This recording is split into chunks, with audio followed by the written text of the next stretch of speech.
Hello friends, कैसे आप सब लोग आई होप कि आप लोग ठीक होंगे। तो आज मैं बनाने वाली हूँ सिंपल सी, मैंने नाश्ते में बनाई थी और ड्राई कचौरी। तो मेरे पास ऑलरेडी ही रतलामी जो सेव होती है उसका पैकेट पड़ा हुआ था, तो मैंने सोचा कि ये बहुत स्पाइसी है और हम वैसे तो नहीं खाते हैं, तो मैं इसकी ये चीज़ बना लेती हूँ। तो मैंने रतलामी सेव को मिक्सी में ग्राइंड किया और मेरे पास जो खजूर और इमली और गुड़ की चटनी बनी हुई थी, वो चटनी मैंने साथ में ही उसके पीस कर अच्छे से मिक्स कर ली। और मैंने कुछ भी नहीं डाला उसमें, मैंने सिर्फ सफ़ेद तिल डाले थे। उसके बाद मैंने मैदे का आटा लिया और उसको मुट्ठी पड़ जाए उतना ऑयल डालकर उसे अच्छे से मिक्स किया। उसमें थोड़ा अजवाइन और सॉल्ट डालकर उसे गूँध लिया अच्छे से गुनगुने पानी से। और मैंने उसे थोड़ा कड़क ही गूँधा था। और उसके बाद मैंने उसकी पूरी बनाकर उसे अच्छे से इस तरीके से उस इमली और रतलामी सेव का जो मैंने गोले बनाए थे उसके साथ मैंने कवर अप करके उसे मीडियम टू लो फ्लेम के ऊपर अच्छे से क्रिस्प होने तक और पिंक कलर आने तक मैंने उसे अच्छे से फ्राई कर लिया था घुमा घुमा कर।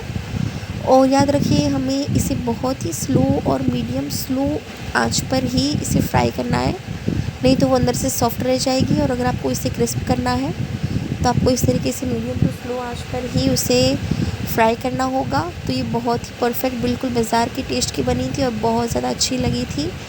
तो आप इसे 15 से 20 दिन तक एक एयर टाइट कंटेनर में रख के स्टोर कर सकते हैं। ये बिल्कुल भी ख़राब नहीं होती है और आप शाम के नाश्ते में इसे खा सकते हैं। आप मेहमानों के आगे भी इसे रख सकते हैं। तो ये बहुत ही क्विक और सिंपल रेसिपी है। तो अगर आपके पास रतलामी सेव हो तो आप इसे अच्छे से बनाकर खा सकते हो। तो आप इसे ज़रूर घर पे ट्राई करिएगा और मुझे बताइएगा कि आपको ये रेसिपी कैसी लगी। तो आप कमेंट में ज़रूर बताइएगा। ये बहुत ही सिंपल रेसिपी है। तो जैसे ही ये कचौरियाँ बन गई उसके बाद मैंने डिनर बनाया। तो डिनर के अंदर मैंने सिंपल सी मिक्स वेज बनाई थी और रोटी बनाई थी और उसे हमने दही के साथ खाया था। तो क्योंकि मैं उसे अच्छे से शूट नहीं कर पाई थी तो इसलिए मैंने वो मिक्स वेज की रेसिपी वो यहाँ नहीं बताई है। और फिर दूसरे दिन हमने एक छोटी सी न्याज़ रखी थी। तो मखदूम अशरफ समनानी सरकार का चाँद आ रहा था, तो उस दिन हम फातिहा दिलाने वाले थे, तो इसलिए हमने छोटी सी न्याज़ रखी थी जिसमें मेरे हस्बैंड के कुछ फ्रेंड्स और हमारी पूरी फैमिली को इनवाइट किया था। तो टोटल 25 लोग थे जिनके लिए मुझे खाना बनाना था। तो उसके लिए मैंने 2 किलो और 500 ग्राम मटन लिया था, मतलब 2.5 किलो मटन लिया था। और मैंने 2 किलो राइस लिए थे।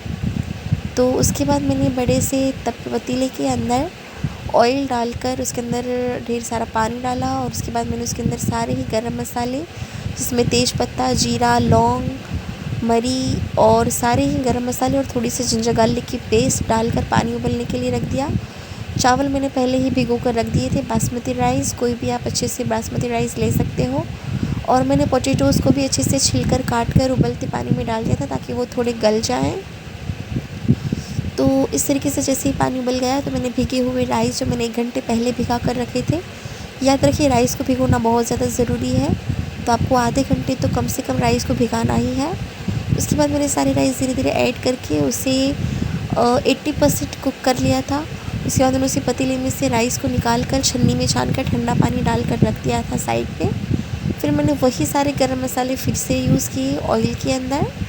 तो मैंने मरी और लौंग और तेज पत्ता और तज स्टिक और स्टार फुल और मैंने उसमें डाला था शाजीरा और जिंजर गार्लिक पेस्ट और 4 से 5 बड़े चम्मच धनिया पाउडर, 4 चम्मच रेड चिली पाउडर, 3 चम्मच हल्दी पाउडर।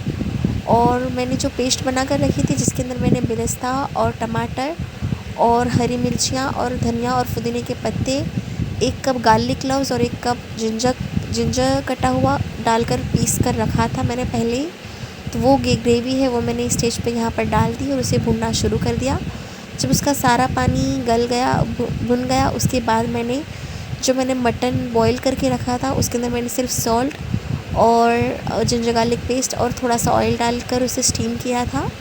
उसे डालकर मैंने अच्छे से भून लिया, उसका सारा पानी जला लिया और उसे साइड पर निकाल लिया। उसके बाद मैंने कुक किए हुए राइस पतीले में डाले, हल्के से बिछा दिए। उसके बाद मैंने उसके ऊपर बेरेस्ता और धनिया और पुदीने के पत्ते और मैंने थोड़ी सी जिंजर की स्लाइस भी कट की थी, वो मैंने बिछा दी। उसके बाद मैंने मटन आधा था वो मैंने इसके अंदर बिछा दिया। उसके बाद मैंने 3-4 लेयर इसी तरीके से बना लिए और उसे गार्निश किया धनिया और पुदीने के पत्ते और बेरेस्ता और जिंजर की स्लाइसेस के साथ, और उसे अच्छे से मैंने मिक्स किया। और उसके बाद मैंने सारी चीज़ों को अच्छे से बिछाकर मैंने उसके ऊपर बड़ा जो थाल था वो ढक के उसके ऊपर वज़न रख दिया था और उसे लगभग 1.5 घंटे के लिए मैंने दम पे रख दिया था। और जैसे ही मुझे खुशबू आने लग गई बिरयानी की, मैंने उस गैस को बंद कर दिया। उसके बाद मैं शीरकुरमा बना रही थी 3 लीटर मिल्क का, तो उसके लिए मैंने ड्राई फ्रूट को घी के अंदर सौटे कर लिया और थोड़ी सी सेवइयाँ थी उसको भी मैंने घी डालकर हल्का सा सौटे कर लिया। और उसके बाद मैंने 3 लीटर दूध और लगभग 150 ग्राम जितनी शुगर डालकर उसे अच्छे से उबाल लिया। शीरकुरमा भी बनकर रेडी हो गया। और अलग से मैंने दही और छाछ को मिलाकर उसके अंदर धनिया और पुदीना और हरी मिर्ची की पेस्ट डालकर और जीरा पाउडर डालकर मट्ठा रेडी किया था। और वो सारी चीज़ें हमने मेहमानों के आगे सर्व कर। सब लोगों को खाना बहुत ज़्यादा पसंद आया और आपको भी ये वीडियो पसंद आए तो please like share and subscribe and thank you for watching.